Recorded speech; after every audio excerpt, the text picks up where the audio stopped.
Hello दोस्तों, स्वागत है आपके इस प्यारे से चैनल पे जिसका नाम है क्यूरियस फिजिक्स।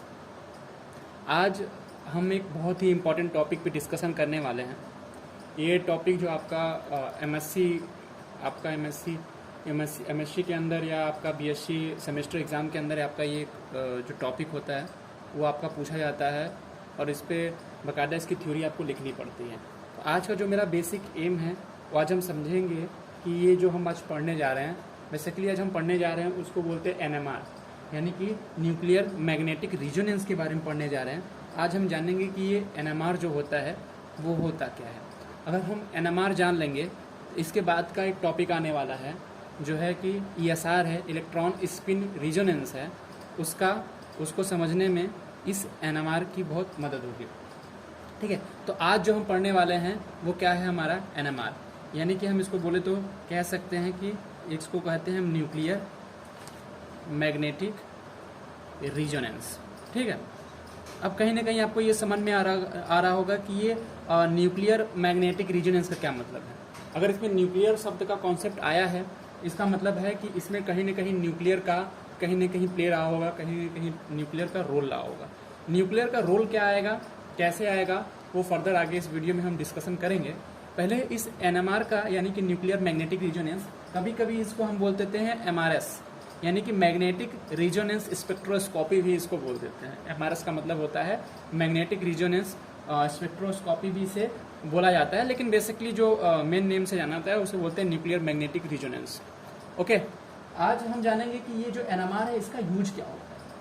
एनएमआर एक जो होता है एक मेथड है जिसके द्वारा हम बहुत सारे केमिकल कंपाउंड्स होते हैं उनके स्ट्रक्चर्स को हम रीड करते हैं। स्ट्रक्चर को रीड करने का मतलब हम तो बोलें कि उसके अंदर जो न्यूक्लियस प्रेजेंट है उस न्यूक्लियस में नंबर ऑफ प्रोटॉन या प्रोटॉन का जो स्ट्रक्चर है और इलेक्ट्रॉन की डेंसिटी कितनी है, उसके न्यूक्लियस के अराउंड कितने इलेक्ट्रॉन रिवॉल्व कर रहे हैं, वो सारा हम इस एनएमआर के थ्रू हम स्टडी करते हैं। तो बेसिकली जो एनएमआर होता है वो केवल केमिकल कंपाउंड के लिए ही, या बोले तो कंपाउंड जिसके पास न्यूक्लियस होता है या कि जिसके अंदर एटम्स होते हैं, एटम्स के पास न्यूक्लियस होता है और न्यूक्लियस के अंदर प्रोटॉन होते हैं।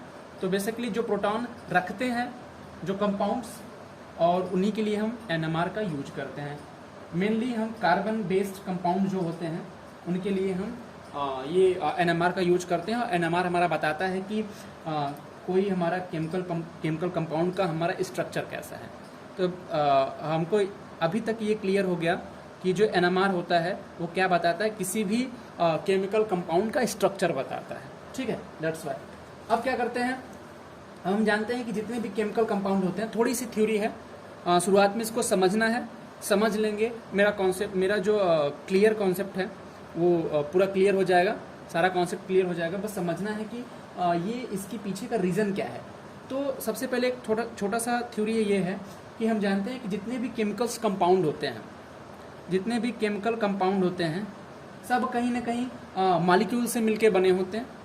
किससे मिलके बने होते हैं? मॉलिक्यूल से मिलके बने होते हैं। और यही मॉलिक्यूल किससे मिलके बना होता है? एटम से मिलके बना होता है।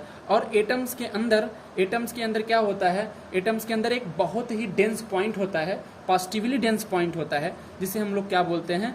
न्यूक्लियस बोलते हैं। और उस न्यूक्लियस के अंदर जो चीज़ें होती हैं वो होती हैं प्रोटॉन और न्यूट्रॉन, जिसे हम न्यूक्लियॉन्स बोलते हैं। तो न्यूक्लियस के अंदर न्यूक्लियॉन्स होता है और न्यूक्लियॉन्स के बेसिकली हम बोले तो प्रोटॉन एंड न्यूट्रॉन होता है। बेसिकली जो एनएमआर होता है वो न्यूक्लियस की स्टडी करता है, बट न्यूक्लियस के अंदर जो प्रोटॉन होते हैं उस प्रोटॉन का इस एनएमआर में बहुत यूज होता है। या कहें तो जो एनएमआर है वो प्रोटॉन के ही स्ट्रक्चर को, या प्रोटॉन का फॉर्मेशन कैसा है, प्रोटॉन का कितना नंबर ऑफ प्रोटॉन है, सारी चीज़ें एनएमआर स्पेक्ट्रोस्कोपी के थ्रू हम रीड करते हैं।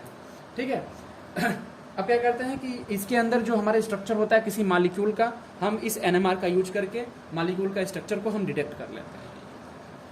ओके, अब क्या करते हैं, हम जानते हैं कि जैसे इलेक्ट्रॉन होता है, अगर इलेक्ट्रॉन की बात करें तो इलेक्ट्रॉन क्या करता है? इलेक्ट्रॉन अपने एक्सिस के अबाउट रोटेट करता है।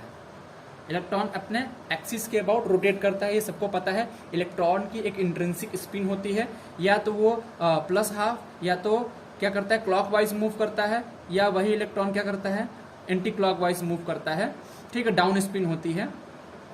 तो ये जो होता है m s equal to minus half लिखते हैं, इसका स्पिन क्वांटम नंबर होता है, इसका स्पिन क्वांटम नंबर होता है m s equal to plus half. तो दो स्पिन होती हैं इलेक्ट्रॉन की, क्या करते हैं, या तो वो क्लॉकवाइज रोटेट करता है या तो एंटी क्लॉकवाइज रोटेट करता है। और इसी तरह जो हमारा न्यूक्लियस होता है, न्यूक्लियस का भी क्या होता है, न्यूक्लियस का खुद का एक स्पिन होता है, और वो स्पिन एराइज किसकी वजह से होता है, वो स्पिन एराइज होता है जो प्रोटॉन है और जो न्यूट्रॉन है उनके स्पिन की वजह से, खासकर प्रोटॉन की स्पिन की वजह से हमारा न्यूक्लियस का स्पिन अराइज होता है। अब बात ये आती है कि न्यूक्लियस के स्पिन से हमारा इस एनएमआर में क्या यूज है।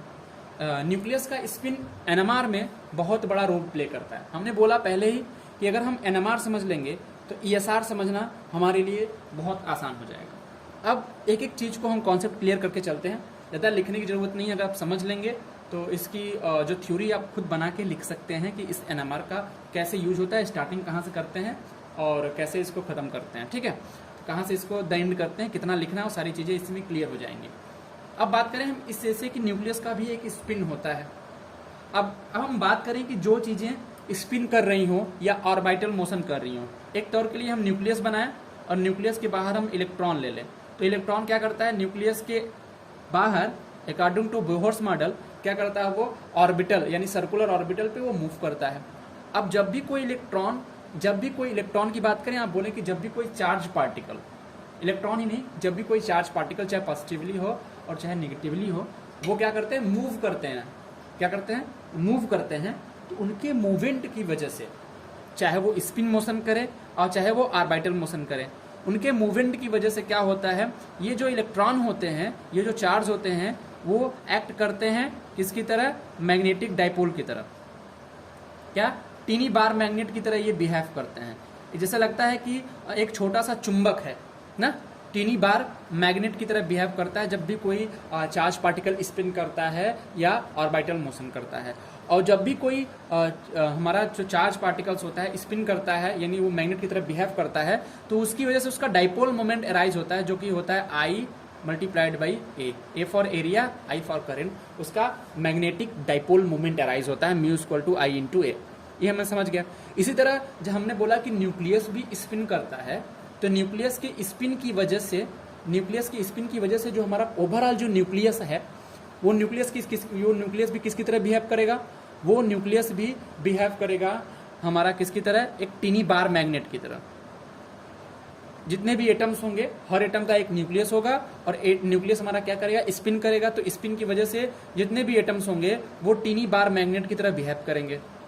ओके, अब टीनी बार मैग्नेट की तरह बिहेव करने से होगा क्या, टीनी बार मैग्नेट की तरह जब बिहेव करेंगे तो जब भी कोई बार मैग्नेट की तरह बिहेव करता है तो उसका डाइपोल मोमेंट आता है। डाइपोल मोमेंट आता है, एक डाइपोल मोमेंट आता है जब वो क्लॉकवाइज मूव करता है।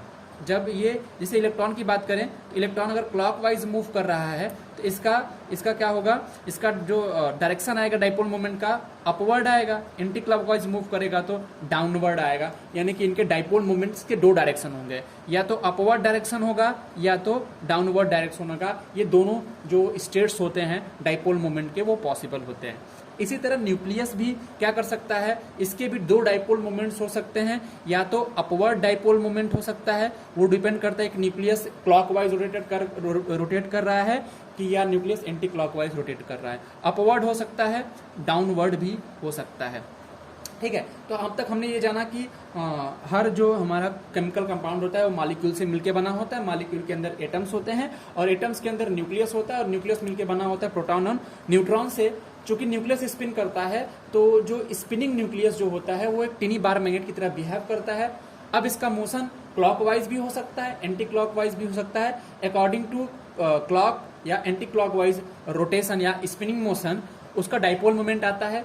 ठीक है, एक अपवर्ड आता है, एक डाउनवर्ड आता है। वो डिपेंड करता है कि न्यूक्लियस किस स्पिन मोशन कर रहा है, क्लॉकवाइज की एंटी क्लॉकवाइज। ठीक है, अब ये जाना। अब हम पता है कि मान लीजिए कि हम न्यूक्लियस को ऐसे बाहर निकाल के हम एज्यूम कर रहे हैं, सोच रहे हैं अपने दिमाग में कि ऐसे हमारे बहुत सारे एटम्स हैं, केमिकल कंपाउंड के अंदर बहुत सारे एटम्स हैं और सबका ये क्या हुआ, सबका ये हमने क्या लिखा, डाइपोल मोमेंट का डायरेक्शन लिखा है। ऐसे मैंने बना दिया है, डाइपोल मोमेंट का डायरेक्शन। बहुत सारे एटम्स हैं, वो रैंडम अलाइक किएंगे। ठीक है, डाइपोल मोमेंट है उनका डायरेक्शन रैंडम अलाई करेगा, क्योंकि जो न्यूक्लियस है उसमें जो हमारा मॉलिक्यूल है, मॉलिक्यूल में एटम्स हैं और एटम्स के अंदर न्यूक्लियस है, और न्यूक्लियस का ओरिएंटेशन रैंडम अलाई करता है, और रैंडम अलाई करने के बाद तो उनका जो डाइपोल मोमेंट आएगा वो भी क्या करता है, वो भी रैंडम अलाई करता है। ओवरऑल टोटल डाइपोल मोमेंट निकालें तो सम हमारा 0 ही आता है। अब हम क्या करते हैं, अगर इन्हीं डाइपोल मोमेंट, अच्छा इसको ऐसे बना सकते हैं कि हमारा न्यूक्लियस है, न्यूक्लियस को अगर एक स्फीयर की तरह माने, एज्यूम करने के लिए जैसे इलेक्ट्रॉन को स्फीयर की तरह माने थे, तो न्यूक्लियस को माने तो इसका डाइपोल मोमेंट ऐसे ऊपर की तरफ भी हो सकता है, कुछ ऐसे भी हो सकते हैं, इधर की तरफ डाइपोल मोमेंट अलाइन हो सकता है। यानी कि जो उनका पहले जब वहाँ कोई हम एक्सटर्नल सोर्स नहीं लगाए थे, यानी बोले कोई एक्सटर्नल फील्ड नहीं लगाए थे, तो उनके जो डाइपोल मोमेंट का ओरिएंटेशन था वो रैंडम था। अब मैंने क्या किया, यहाँ पे परपेंडिकुलर मैग्नेटिक फील्ड लगा दिया। यहाँ से मैंने क्या कर दिया, यहाँ से मैंने एक मैग्नेटिक फील्ड लगा दिया B0 ऊपर की तरफ। मैंने इन एटम जो सैंपल मैंने रखा था, जो सैंपल जिसको हमको एनालिसिस करना था, उस सैंपल के परपेंडिकुलर मैंने क्या कर दिया, मैग्नेटिक फील्ड अप्लाई कर दिया। अब मैग्नेटिक फील्ड करेगा क्या कि इनके जो डाइपोल मोमेंट का रैंडम अलाइनमेंट था उसको वो क्या कर देगा, उसको वो वन डायरेक्शन में कर देगा, एकदम सीधा कर देगा, ठीक है। और ये सीधा करने के बाद ये रुकेंगे नहीं, एक्चुअली ये सीधे तो हो जाएंगे डायरेक्शन में, लेकिन ये क्या कर देंगे, दे स्टार्ट लार्मर प्रिसीशन। वो क्या करने लगेंगे, यानी कि मान लीजिए कि हमारे एटम्स थे, ये रैंडम अलाइनमेंट थे ऐसे ऐसे, जैसे ही मैंने परपेंडिकुलर मैग्नेटिक फील्ड लगाया ऐसे हो जाएंगे सीधे एकदम मैग्नेटिक फील्ड के डायरेक्शन में। उसके बाद ये क्या करने लगेंगे, ये लार्मर प्रिसीशन करने लगेंगे। लाइक जैसे कि लट्टू होती है, अगर उसको टेबल पर रचा कर छोड़ दीजिए तो कुछ देर बाद जब वो रुकने की अवस्था में आती है तो ऐसे ऐसे प्रिसीशन करने लगता है। तो जितने भी हमारे न्यूक्लियस के जितने भी डाइपोल्स मोमेंट होंगे, जितने डाइपोल मोमेंट के जो हमारे एरो होंगे, वो क्या कर जाएंगे, वो मैग्नेटिक फील्ड के डायरेक्शन में प्रिसीशन स्टार्ट कर देंगे, लार्मर प्रिसीशन स्टार्ट कर देंगे। उसकी एक अपनी फ्रीक्वेंसी आती है, we are not going to tell about the Larmor precession frequency. हमारा मेन एम क्या है कि हमने क्या किया, मैग्नेटिक फील्ड लगाया। नेक्स्ट पेज पे चलते हैं, हमने क्या कराया, हमने मैग्नेटिक फील्ड लगाया परपेंडिकुलर, ऐसे मैग्नेटिक फील्ड लगाया तो सारे के सारे जो हमारे न्यूक्लियस थे उसका डाइपोल मोमेंट क्या हो गया, इसके डायरेक्शन में हो गया। इसके डायरेक्शन में मैग्नेटिक फील्ड के मैंने मैग्नेटिक फील्ड B0 लगाया है, इसके डायरेक्शन में सारे के सारे क्या हो गए, अलाइन हो गए।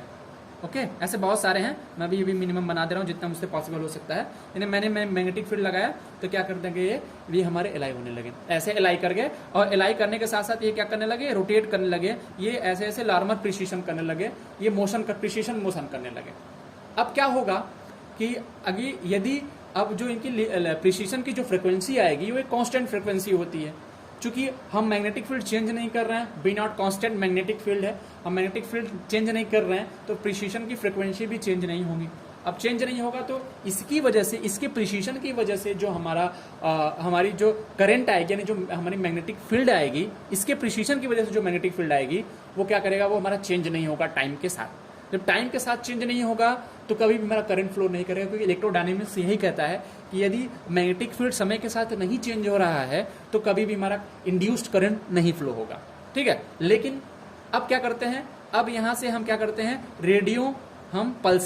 रेडियो फ्रिक्वेंसीज पल्सेस मतलब थोड़े थोड़े समय के लिए रेडियो फ्रिक्वेंसी जो हाईली एनर्जेटिक होती हैं, ठीक है, रेडियो फ्रिक्वेंसी क्या करती है, पल्सेस हम क्या करते हैं, यहाँ पे हम इम्पोज करते हैं इसके परपेंडिकुलर, इस मैग्नेटिक फील्ड के परपेंडिकुलर हम क्या करते हैं, रेडियो फ्रिक्वेंसी क्या करते हैं, हम इम्पोज करते हैं इस एटम्स के इस जो सैंपल में, जहाँ सैंपल रखा होता है उसी में से हम क्या करते हैं, रेडियो फ्रिक्वेंसी पल्सेस जो है हम इम्पोज करते हैं। उससे होता क्या है, जैसे कि मानिए कि कुछ पेड़ खड़े हैं, ऐसे इसे ऐसे समझ सकते हैं, कुछ पेड़ हवा में खड़े हैं, ठीक है, एकदम स्ट्रेट है, ठीक है, आसमान की तरफ इनका ऐसे है और इनका रूट जो है वो जमीन की तरफ है।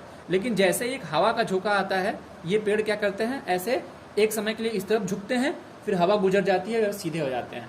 तो इसी तरह जब हम रेडियो फ्रिक्वेंसी पल्सेस यहाँ से गुजारेंगे तो कुछ देर के लिए जो ऐसे इनका डाइपोल मोमेंट था, ऐसे था, देखिए एक दिखा रहे हैं, आप समझ जाइएगा, ऐसे डाइपोल मोमेंट था, डाइपोल मोमेंट का डायरेक्शन जो मैग्नेटिक फील्ड के डायरेक्शन में था, अब ये चेंज होकर कुछ देर के लिए ऐसे हो जाएगा, कुछ मिनी सेकंड के लिए ऐसे हो जाएगा, चेंज हो जाएगा। फिर जैसे ही पल्सेस गुजर जाएंगे फिर ये डायरेक्शन में अलाई कर जाएगा। लेकिन इतने देर में ही हमारा काम हो जाएगा। काम क्या होगा कि जैसे ही ये अपना डायरेक्शन चेंज करेगा, मैग्नेटिक फील्ड का डायरेक्शन चेंज करेगा, तो मैग्नेटिक फील्ड का डायरेक्शन चेंज होते ही मैग्नेटिक फील्ड भी चेंज हो जाएगा। जो इसकी वजह से पहले मैग्नेटिक फील्ड 0 आ रहे थे, अब वो मैग्नेटिक कांस्टेंट आ रहे थे, और मैग्नेटिक फील्ड समय के साथ चेंज हो जाएगा। जैसे जैसे पल्सेस गुजरेंगे ये ऐसे टेढ़ा होता जाएगा, टेढ़ा, ये चीज़ें ऐसे हैं, ये चीज़ें ऐसे ऐसे होकर फिर सीधे हो जाएंगी। तो जो ये चीज़ें, ये जो हमारा डाइपोल जो है, ये जो न्यूक्लियस का जो डाइपोल है वो चेंज हो गया, उसकी वजह से हमारा मैग्नेटिक फील्ड चेंज होगा, और मैग्नेटिक फील्ड चेंज होगा तो हमें क्या मिलेगा, हमें इंड्यूस्ड करंट मिलेगा। उसी करंट को हम क्या करते हैं, उसी करंट को हम क्या करते हैं, जो हमारा डिटेक्टर होता है, उसी डिटेक्टर में हम साइन वेव की तरह क्या करते हैं, साइन वेव की तरह हम उसको डिटेक्ट कर लेते हैं। जो सिग्नल मिलता है, जो करंट के रूप में सिग्नल मिलता है, उसको हम डिटेक्टर में साइन वेव की तरह ऐसे डिटेक्ट करते हैं। अभी आप पूछेंगे कि सर साइन वेव है, तो ये डिटेक्टर में ये जो बन रहा है वो साइन वेव्स की जो एम्पलीट्यूड डिक्रीज क्यों हो रही है? क्योंकि हम यहाँ पल्सेस अप्लाई कर रहे हैं, और पल्सेस एक समय के बाद जब खत्म हो जाएंगी तो जो पहले से टेढ़े हुए थे फिर ये एक डायरेक्शन में आ जाएंगे, और जैसे जैसे ये मैग्नेटिक फील्ड के डायरेक्शन में आना स्टार्ट करेंगे, इनमें जो करंट इंड्यूस्ड हुआ है धीरे धीरे डिक्रीज होगा, और डिक्रीज होते ही फिर जब ये एकदम सीधे लाइन कर जाएंगे तो उस समय जीरो हो जाएगा। तो पहले जब एक हवा का झोंका यानी पल्सेस आए तो एकदम डायरेक्ट ऐसे मुड़ गए, तो उस समय हमारा मैक्सिमम करंट मिला, तो एम्पलीट्यूड भी मैक्सिमम मिला। फिर धीरे जैसे ये पल्सेस गुजर गए फिर अपने डायरेक्शन में अलाई करेगा, तो धीरे धीरे उसका क्या होगा, उसका ये हमारा उसका ये डिक्रीज कर जाएगा एम्पलीट्यूड। अब बात आती है कि हम कैसे पता करेंगे कि, क्योंकि एटम्स के अंदर प्रोटॉन होते हैं, और प्रोटॉन के अंदर सभी प्रोटॉन, तो अगर सभी प्रोटॉन, अच्छा इस ग्राफ को बोलते हैं FID, ये बात याद रखिएगा, इस ग्राफ को बोलते हैं FID। FID का क्या मतलब होता है, इस FID का क्या मतलब होता है, इस FID का जो मतलब होता है वो होता है फ्री इंडक्शन डीके। क्या होता है, फ्री इंडक्शन डीके, ठीक है। यानी कि जो करंट आ रहा है वो इंडक्शन की वजह से इंड्यूस्ड करंट आ रहा, और ये समय के साथ साथ डीके भी हो रहा, तो फ्री इंडक्शन डीके बोलते हैं, इस सिग्नल को फ्री इंडक्शन डीके बोलते हैं। अब मान लीजिए कि मेरे पास दो प्रोटॉन है, मेरे पास दो प्रोटॉन की हम कंपेयर कर रहे हैं, ऐसे मैग्नेटिक फील्ड के डायरेक्शन में इनका जो एक्सटर्नल मैग्नेटिक फील्ड है उनके डायरेक्शन में इनका डाइपोल अलाई था, ऐसे स्पिन की वजह से डाइपोल आ रहा था, ये अलाई था। अब मैंने किया, ये तो वही प्रोटॉन नंबर P1 है, ये प्रोटॉन नंबर P2 है। अब मैंने ये मैग्नेटिक फील्ड था, इसी डायरेक्शन में ये अलाई था, ये परपेंडिकुलर मैग्नेटिक फील्ड था B0, ठीक है। अब मैं क्या करता हूँ, अब मैं यहाँ शॉर्ट पल्सेस, रेडियो फ्रिक्वेंसी की शॉर्ट पल्सेस मैं यहाँ अप्लाई करता हूँ, तो दोनों का जो हमको FID मिलेगा, यानी कि फ्री इंडक्शन डीके ग्राफ जो मिलेगा वो दोनों का सेम मिलेगा। क्यों? क्योंकि दोनों प्रोटॉन है, दोनों एक तरीके से अलाई करेंगे, ठीक है। तो ये इसका भी एकदम ऐसे ही मिलेगा। तो हम कैसे डिटेक्ट कर पाएंगे कि कौन सा प्रोटॉन है, या फिर इन दोनों प्रोटॉन को हम आइडेंटिफाई नहीं कर पाएंगे, यानी डिस्टिंग्विश नहीं कर पाएंगे, हम उसको विभेद नहीं कर पाएंगे। तो अब ये समझ में आता है कि तो हमारा NMR का यूज क्या होगा। जब हम इसको डिस्टिंग्विश नहीं कर पाएंगे तो NMR का यूज हमारा बेकार हो जाएगा। लेकिन NMR में तो हम यही करते हैं ना, डिस्टिंग्विश करते हैं कि एक्चुअली कैसे हम प्रोटॉन को, कैसे प्रोटॉन को कैसे हम न्यूक्लियस की स्ट्रक्चर को फाइंड आउट करते हैं। न्यूक्लियस के अंदर प्रोटॉन होता है, तो प्रोटॉन को आइडेंटिफाई करते हैं। अब होता क्या है, इसके लिए भी एक की पॉइंट है। की पॉइंट ये है कि हर प्रोटॉन के पास ये प्रोटॉन नंबर, ये मान लीजिए प्रोटॉन हमारा, ये प्रोटॉन हमारा पहला है P1 है, ठीक है। ये प्रोटॉन हमारा क्या है, P2 है।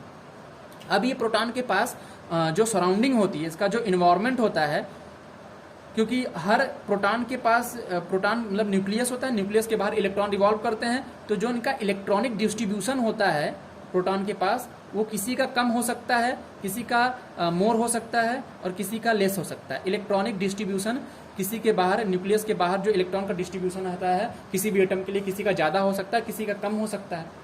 अब ये बात आ गई कि इलेक्ट्रॉन का डिस्ट्रीब्यूशन से क्या मतलब है। ये जो इलेक्ट्रॉन बाहर, जो इलेक्ट्रॉन की डेंसिटी होती है ना, ये इलेक्ट्रॉन की डेंसिटी क्या करती है, ये जो एक्सटर्नल मैग्नेटिक फील्ड लगाए हैं उसके अपोजिट में आती है। ऐसे ये जो इलेक्ट्रॉन की वजह से एक मैग्नेटिक फील्ड आता है, इलेक्ट्रॉन भी मूव करता है, तो इलेक्ट्रॉन के मूवमेंट की वजह से भी एक मैग्नेटिक फील्ड आता है, वो उल्टे डायरेक्शन में आता है। तो ये जो B0 की स्ट्रेंथ है ना, इस B0 की स्ट्रेंथ को वो जो डेंसिटी होती है इलेक्ट्रॉन की वो कम करता है। और ये B0 की स्ट्रेंथ कम होगी तो जो ये प्रोटॉन लार्मर प्रिसीशन कर रहा है उसकी प्रिसीशन की फ्रिक्वेंसी भी कम हो जाएगी। तो यही बात होती है कि हम प्रोटॉन को इसी तरह पहचान सकते हैं, क्योंकि किसके बाहर इलेक्ट्रॉन की डेंसिटी कम है और किसके बाहर इलेक्ट्रॉन की डेंसिटी ज़्यादा है। अगर जिसके पास इलेक्ट्रॉन की डेंसिटी ज़्यादा है उसकी लार्मर फ्रिक्वेंसी कम हो जाएगी। क्यों? क्योंकि ये ज़्यादा कैंसिल कर देगा इस B0 को, तो वो धीरे धीरे लार्मर प्रिसीशन करेगा, और इसकी इलेक्ट्रॉन डेंसिटी कम है तो लेस इसको कैंसिल करेगा, तो इसलिए क्या हो जाएगा, ये इसकी लार्मर फ्रिक्वेंसी ज़्यादा हो जाएगी। अच्छा, जहाँ पे इलेक्ट्रॉन की डेंसिटी ज़्यादा होती है उसे बोलते हैं सील्डेड, ठीक है, और इसे बोलते हैं डी सील्डेड या नॉन सील्डेड, जो भी आप बोल दीजिए, सील्डेड या बोलते हैं डी सील्डेड ना। तो जो हमारा प्रोटॉन को आइडेंटिफाई करने में जो मेन एम हमारा यूज होता है वो शील्डिंग का और डीशील्डिंग का होता है। इसी तरह हम पहचान सकते हैं कौन सा प्रोटॉन, तब इनका चूंकि ये जो इनका लार्मर फ्रिक्वेंसी अलग अलग हो जाएगी, तो जो करंट हमारा फ्लो करेगा वो करंट भी एक का थोड़ा सा ज़्यादा हमारा एम्पलीट्यूड का मिलेगा, एक का थोड़ा कम एम्पलीट्यूड का मिलेगा। तो दो हम क्या कर देंगे, दो हमको सिग्नल मिले, एक हाई एम्पलीट्यूड का, एक लेस एम्पलीट्यूड का, कौन, शील्डेड और डीशील्डेड की वजह से। अब हम क्या करते हैं, अब हम इसी ग्राफ को, जो ये आपका ग्राफ था, अब इसी ग्राफ को, ये टाइम डोमेन में था, क्योंकि ये टाइम के साथ वेरी कर रहा था। अब इसी ग्राफ को यदि हम फ्रीक्वेंसी डोमेन में ले लेते हैं, फ्रीक्वेंसी और ऐसे टर्म ड्रॉ करते हैं, फ्रीक्वेंसी के डोमेन में लेते हैं, तो हमें दो पिक्स मिलते हैं, ऐसे पिक मिलता है और एक ऐसे पिक मिलता है। इसी ग्राफ का जब हम फ्रीक्वेंसी टाइम डोमेन में था, जब फ्रीक्वेंसी डोमेन में ले लेते हैं तो दो पिक मिलता है। ये जो पहला पिक मिलता है, जो हमारे लेफ्ट साइड पिक मिलता है, वो डीशील्डेड प्रोटॉन की वजह से होता है। डीशील्डेड प्रोटॉन मतलब जहां पे इलेक्ट्रॉन की डेंसिटी कम हो, और ये जो राइट वाला होता है वो शील्डेड प्रोटॉन की वजह से मिलता है। ठीक है, तो ये हम क्या करते हैं, ये मेथड होता है। इस मेथड से हम क्या करते हैं, एनएमआर का यूज करके, यानी कि न्यूक्लियर मैग्नेटिक रेजोनेंस का यूज करके हम क्या करते हैं, किसी भी सैंपल में उसका न्यूक्लियस का स्ट्रक्चर कैसा है या फिर उसमें प्रोटॉन्स की स्ट्रक्चर कितनी है, वो हम आइडेंटिफाई कर लेते हैं। That's all. और इसका क्या रहा, इसका जो स्ट्रक्चर रहा, इसमें जो चीज़ें यूज होती हैं, जो इसके इंस्ट्रूमेंट में चीज़ें यूज होती हैं, वो मैं आपका पहले ही वीडियो में आपका दिख जाएगा, कॉर्नर साइड में आपको दिखेगा। वहाँ पे जो इसका स्ट्रक्चर होता है, कैसे बनता है, उसमें क्या क्या यूज होते हैं। बेसिकली सैंपल होल्डर होता है, एक सैंपल होल्डर होता है जो सैंपल को होल्ड किए रहता है। ठीक है, उसी में हम लिक्विड फॉर्म में सैंपल को भरते हैं, सोल्यूशन के फॉर्म में। एक परमानेंट मैग्नेट होता है, उसी इंस्ट्रूमेंट में एक ऑलरेडी फिक्स्ड एक अंदर से इनबिल्ड क्या रहता है, एक मैग्नेट रहता है। एक मैग्नेटिक कॉइल होता है जिसमें हेल्महोल्ट्ज कॉइल बोलते हैं। उस कॉइल में जब करंट फ्लो करता है तो वो जो कॉइल होती है वो जिस सैंपल होल्डर में हमारा ये जो हमारा कंपाउंड रखा होता है, उसी कंपाउंड के चारों तरफ ये मैग्नेटिक कॉइल लपेटी गई होती है। जब इसमें करंट फ्लो करता है तो करंट फ्लो करने की वजह से मैग्नेटिक फील्ड जनरेट होता है। एक होता है स्वीप जनरेटर। स्वीप जनरेटर यानी क्या मतलब है कि जो मैग्नेटिक फील्ड होती है, जो हम कॉइल में जो मैग्नेटिक फील्ड, जो कि हेल्महोल्ट्ज कॉइल होती है, उसमें मैग्नेटिक फील्ड जो होती है उसको चेंज करने के लिए, उसको स्वीप करने के लिए, उसको कम ज्यादा करने के लिए इस स्वीप जनरेटर का यूज करते हैं। अगला जो पांचवा पार्ट होता है वो होता है कि रेडियो ट्रांसमीटर, क्योंकि सिग्नल जो आएगी उसको हमको ट्रांसमिट करना होगा हमारे डिटेक्टर तक। तो हमको सिग्नल को सेंड करने के लिए एक रेडियो फ्रीक्वेंसी ट्रांसमीटर होता है, क्योंकि यहाँ पे हम क्या कर रहे हैं, रेडियो पल्सेस का यूज कर रहे हैं ना, या फिर बोलते हैं पल्स जनरेटर। तो रेडियो ट्रांसमीटर का, फ्रीक्वेंसी ट्रांसमीटर का यूज हम करते हैं शॉर्ट पल्सेस को इम्पोज कराने के लिए। और एक लास्ट में होता है रेडियो फ्रीक्वेंसी रिसीवर, जो यहाँ से हम सिग्नल रिसीव हो रहा है उसको रिसीव करने के लिए हम क्या करते हैं, एक सिग्नल रिसीवर का यूज करते हैं। तो आई होप कि आपको ये एनएमआर कुछ थोड़ा बहुत ही सही, लेकिन आपको हिंट मिला होगा। फिर फर्दर आगे आते हैं तो ईएसआर और ईपीआर, यानी कि एक ही होता है, इलेक्ट्रॉन स्पिन रेजोनेंस और इलेक्ट्रॉन पैरामैग्नेटिक रेजोनेंस, उस पर हम डिस्कशन करते हैं। तब तक के लिए टाटा, बाय बाय।